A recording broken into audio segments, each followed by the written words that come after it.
সুশাসনের বার্তা ছড়িয়ে দিতে দক্ষিণ জেলা থেকে নমো যুব যাত্রা পৌঁছল কমলা সাগরে। বুধবার দক্ষিণ জেলার মৈত্রী সেতু থেকে এই যুব যাত্রা শুরু হয়। 7 দিন ব্যাপী 55টি মণ্ডল পরিক্রমা করে ধর্মনগরে গিয়ে যুব যাত্রা সমাপ্তি ঘটবে।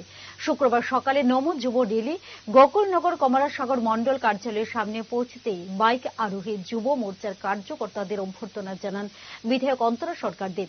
রেলির সম্মুখ ভাগে ছিলেন বিধায়ক তথা যুব মোর্চার প্রদেশ সভাপতি সুশান্ত দেব। সুশান্ত দেবের বাইকের পেছনে বসে রেলিতে অংশগ্রহণ করেন অন্তরা সরকার দেব। কসবেশ্বরী মন্দিরে পরিক্রমা করে যুব রেলি রওনা দেবে পশ্চিম জেলার উদ্দেশ্যে।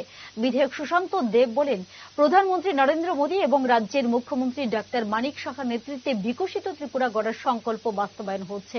এই কার্যক্রমকে কেন্দ্র করে যুব মোর্চার কার্যকর্তাদের মধ্যে বিপুল উৎসাহ উদ্দীপনা লক্ষ্য করা গেছে। প্রদেশ যুব মোর্চা উদ্যোগে নমো যুব বাইক র্যালি উৎসব আমাদের দক্ষিণ ত্রিপুরার প্রত্যেকটা মণ্ডল হইতে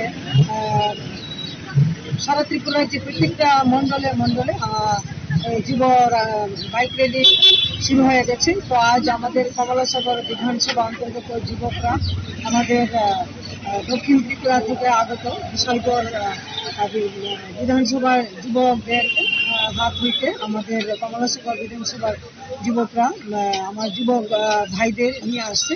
তো এখন আমরাও কমলাসাগর বিধানসভার অন্তর্গত প্রত্যেক মহিলা কার্যকর্তারা আমরা তাদের বরণ করে নেব।